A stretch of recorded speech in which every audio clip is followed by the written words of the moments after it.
Hello বন্ধুরা, আজকে তোমাদের সাথে শেয়ার করছি নানের রেসিপি।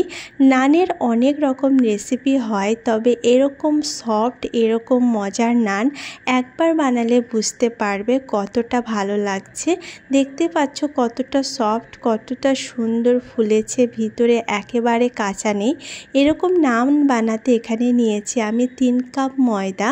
নান যে পরিমাণে বানাবে সেই পরিমাণে ময়দা, সাথে 1 চামচ ইস্ট ইউজ করেছি, আর এখানে দিচ্ছি হাফ চামচ লবণ, তার সাথে 1 চামচ ধনে পাতা, 1 চামচ চিলি ফ্লেক্স, 2 চামচ চিনি, আর সামান্য পরিমাণে হলুদের গুঁড়ো, তার সাথে হাফ চামচ জিরের গুঁড়ো, হাফ চামচ শুকনো লঙ্কার গুঁড়ো, আর এখানে দিয়ে দিচ্ছি 1 চামচ সাদা তেল, 3 চামচ এখানে দিয়েছি টক দই। প্রথমে মশলার সাথে ময়দাটা খুব ভালোভাবে মিক্স করে নিচ্ছি। মশলা দিয়ে তৈরি এই নানের রেসিপি একবার ট্রাই করলে চিকেন, মটন, পনির কোনো কিছু ছাড়াই এই নানটা এমনিতেই খেতে এতটা মজার হয়, বানালে বুঝতে পারবে। খুব ভালোভাবে মিক্স করে নিয়েছি। এখানে আমি অ্যাড করছি জল, আর জলটা হালকা কুসুম গরম আছে। হালকা গরম করে নিলে এই ডোটা খুব সুন্দর ফুলে উঠবে, যেহেতু এখানে ইস্ট ব্যবহার করেছি। ইস্টটা যদি অ্যাভেলেবেল না থাকে সেক্ষেত্রে বেকিং সোডা ইউজ করা যাবে। ইস্টটা ইউজ করলে নানটা খুব সফট হয়, তবে ইস্ট ছাড়াও বেকিং সোডা দিয়েও এটা বানানো যায়।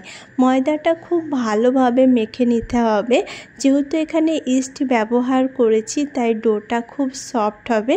খুব বেশি এখানে ডোটাকে হার্ড করা যাবে না। প্রথমে খুব ভালোভাবে মেখে নিয়েছি ডোটা এখন মাখা হয়ে গেছে। রেস্টের জন্য 1 ঘন্টা রেখে দেব, আর তার জন্য এটা এইভাবে এখানে কভারটা সিল করছি, আর এভাবে 1 ঘন্টার জন্য রেখে দিচ্ছি ডোটা যাতে পারফেক্টলি ফুলে যায়। তো 1 ঘন্টা পরে এই নানগুলো বানিয়ে নিচ্ছি।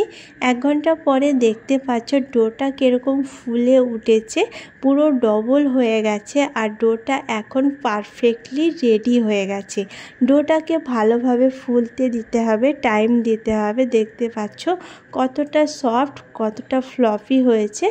এখন এটা আরও একবার খুব ভালোভাবে ডোটাকে মথে নিচ্ছি। রেস্টুরেন্টস বা হোটেলে গেলে আমরা নান ট্রাই করে থাকি, তবে এই রকম মজার নান একবার যদি বাড়িতে বানানো যায়, রেস্টুরেন্টস বা হোটেল ছাড়াই এরকম নান বারবার বানিয়ে খেতে ইচ্ছে করবে। এখন এখান থেকে আমি নানগুলো তৈরি করে নিচ্ছি, লিচি কেটে নিচ্ছি। যেহেতু নান একটু মোটা লেয়ার থাকে, তাই সেই অনুযায়ী লিচিগুলো কেটে নিতে হবে। এখানে আমি বেবি নান বানাচ্ছি, যে সাইজটা একটু ছোট হবে। যদি নানের সাইজটা একটু বড় বানাতে চাও সেক্ষেত্রে লিচি একটু বড় করে কেটে নিলেই হবে। খুব বেশি মোটা রাখা যাবে না, সেক্ষেত্রে ভিতরে হালকা কাঁচা থাকতে পারে, তাই মিডিয়াম সাইজের বেবি নান এখানে বানিয়ে নিচ্ছি। এখন এখানে আমি নিয়েছি ময়দা, আর ময়দা দিয়ে এগুলোকে বেলে নিচ্ছি। একেবারে পাতলা লেয়ারে বানাবো না, হালকা লেয়ারটা একটু মোটা থাকবে, যেহেতু নানটা একটু ছোট তাই সেই হিসাবে এখানে বানিয়ে নিচ্ছি।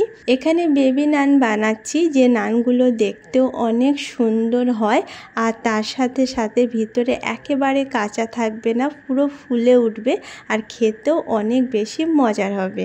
দেখতে পাচ্ছ কতটা সুন্দর এখানে ধনে পাতা আর তার সাথে শুকনো লঙ্কা আর মশলা দিয়েছি, তো নানগুলো খেতে খুব মজার হবে। চিনি যেহেতু ইউজ করেছি তাই হালকা মিষ্টি ভাবটা আসবে, আর খেতেও দারুণ মজার হবে।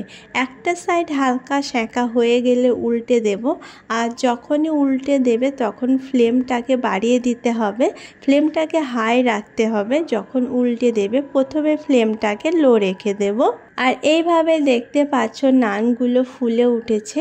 সবগুলো নান এইভাবেই সেঁকে নেব। এখানে আমি বাটার ব্যবহার করছি, আর বাটার ব্যবহার করে এই নানগুলো সার্ভ করব। যেহেতু এটা বাটার নান তাই এখানে আমি বাটার ব্যবহার করছি।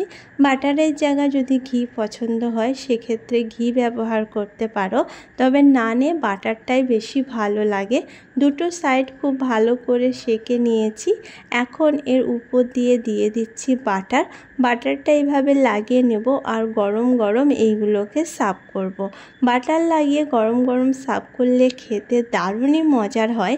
মশলা এই নানগুলো একবার ট্রাই করো, আশা করছি সবার খুব ভালো লাগবে।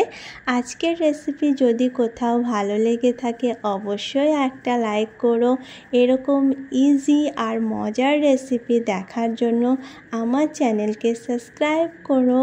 দেখতে পাচ্ছ নানগুলো কতটা পারফেক্ট হয়েছে আর কতটা সফট হয়েছে। একবার বানিয়ে রেখে দিলে অনেকক্ষণ পর্যন্ত এগুলো এরকম সফটই থেকে যায়। দেখতে যতটা ভালো, খেতে ততটাই মজার হয়। ভিতরে কাঁচা থাকে না, একেবারে ফ্লফি, মুখে দিতে একেবারে মিলে যায়। আশা করছি সবার ভালো লাগবে, একবার ট্রাই অবশ্যই করো।